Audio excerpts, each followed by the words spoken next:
분노는 우리 안에 내재된 강력한 감정입니다. 위협을 느끼거나 부당한 상황에 직면했을 때 또는 소중한 목표가 좌절될 때 자연스럽게 일어나는 본능적 반응이죠. 이 감정은 단순히 기분이 나쁜 상태가 아니라 뇌의 복잡한 신경 네트워크와 화학적 작용이 만들어내는 정교한 시스템의 결과물입니다. 분노의 여정은 편도체에서 시작됩니다. 뇌 깊숙한 곳에 자리 잡은 편도체라는 작은 구조물은 마치 24시간 작동하는 보안 시스템과 같습니다. 위험이나 위협을 감지하면 번개처럼 빠르게 반응해 우리 몸을 전투 준비 상태로 만들어버립니다. 이는 수천 년 전 인류가 생존하기 위해 발달시킨 필수적인 능력이었지만 현대 사회에서는 때로 과도하거나 부적절한 방식으로 나타나기도 합니다. 편도체가 감정의 가속 페달이라면 전전두엽은 브레이크입니다. 뇌 앞쪽에 위치한 이 영역은 우리가 인간다운 행동을 할 수 있게 해주는 핵심 부위입니다. 자기 반성, 미래 계획, 도덕적 판단, 그리고 사회적 상황에 맞는 행동 조절까지 담당하죠. 하지만 분노가 강하게 치솟을 때는 편도체가 전전두엽보다 먼저 작동해버립니다. 이를 신경과학자들은 편도체 납치라고 부릅니다. 이 순간 우리는 평소의 이성적 판단력을 잃고 충동적으로 행동하게 됩니다. 이런 뇌의 작용 뒤에는 여러 생물학적 요소들이 연료 역할을 합니다. 테스토스테론은 공격성을 높이는 호르몬으로 수치가 높을수록 분노 반응이 더 격렬해질 수 있습니다. 스트레스 호르몬인 코티졸은 만성적으로 높아지면 감정 조절 능력을 떨어뜨립니다. 반대로 세로토닌 같은 신경 전달 물질이 부족하면 충동성이 증가하고 분노를 억제하기 어려워집니다. 특히 전전두엽과 편도체를 연결하는 신경회로가 제대로 작동하지 않으면 감정과 이성 사이의 소통이 원활하지 않아 분노 조절이 더욱 힘들어집니다. 결국 분노는 단순한 감정 상태가 아니라 뇌의 구조적 특성과 복잡한 생화학적 과정이 얽혀 만들어내는 정교한 반응이라고 할 수 있습니다. 그렇다면 이런 강력한 감정을 어떻게 다스릴 수 있을까요? 다행히 과학은 우리에게 실용적인 해답들을 제시해줍니다. 첫째,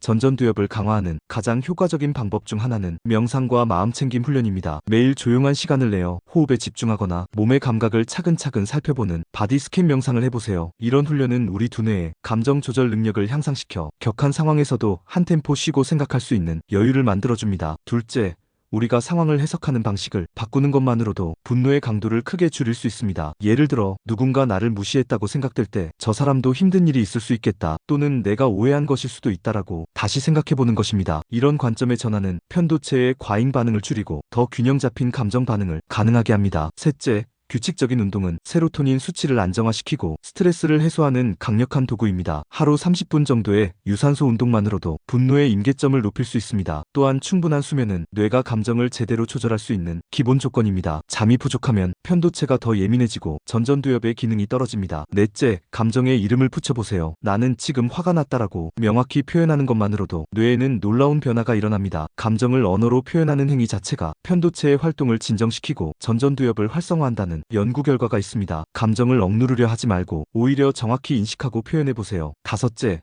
일정한 루틴에 따라서 일상을 구성해보세요. 일정한 루틴과 체계적인 스트레스 관리는 뇌의 감정 조절 시스템을 안정화시킵니다. 예측 가능한 일상은 우리 뇌에게 안전함을 주고 불필요한 경계 상태를 줄여줍니다. 여섯째, 믿을 만한 사람과 감정을 나누는 것은 강력한 치료 효과가 있습니다. 친구, 가족 또는 전문 상담사와의 대화는 전전두엽을 활성화시키고 편도체의 과잉 반응을 완화합니다. 혼자 끙끙 앓지 말고 도움을 요청하는 것도 용기입니다. 마지막으로 만약 분노가 일상생활을 심각하게 방해한다면 전문가의 도움을 받는 것을 고려해보세요. 심리상담이나 필요한 경우 약물 치료도 효과적일 수 있습니다. 세로토닌 재흡수 억제제 같은 약물은 감정 조절에 도움을 줄 수 있고 인지행동 치료는 분노를 일으키는 생각 패턴을 근본적으로 바꾸는 데 효과적입니다. 결국 분노는 편도체와 전전두엽, 다양한 신경 전달 물질과 호르몬들이 복합적으로 상호작용하면서 만들어지는 현상입니다. 하지만 여기서 가장 중요한 사실은 우리 뇌가 놀라울 정도로 유연하다는 것입니다. 적절한 훈련과 반복을 통해 감정 조절 능력은 충분히 향상될 수 있습니다. 전전두엽의 기능을 강화하고 건강한 생각 패턴을 기르며 몸과 마음의 균형을 맞추고 필요할 때 도움을 구하는 것, 이 모든 과정을 통해 우리는 분노와 더 건강하게 공존할 수 있습니다. 뇌과학이 우리에게 전하는 가장 희망적인 메시지는 바로 이것입니다. 변화는 가능하고 성장은 평생에 걸쳐 일어날 수 있으며 우리 각자는 자신의 감정을 더 잘 이해하고 조절할 수 있는 잠재력을 가지고 있다는 것 말입니다.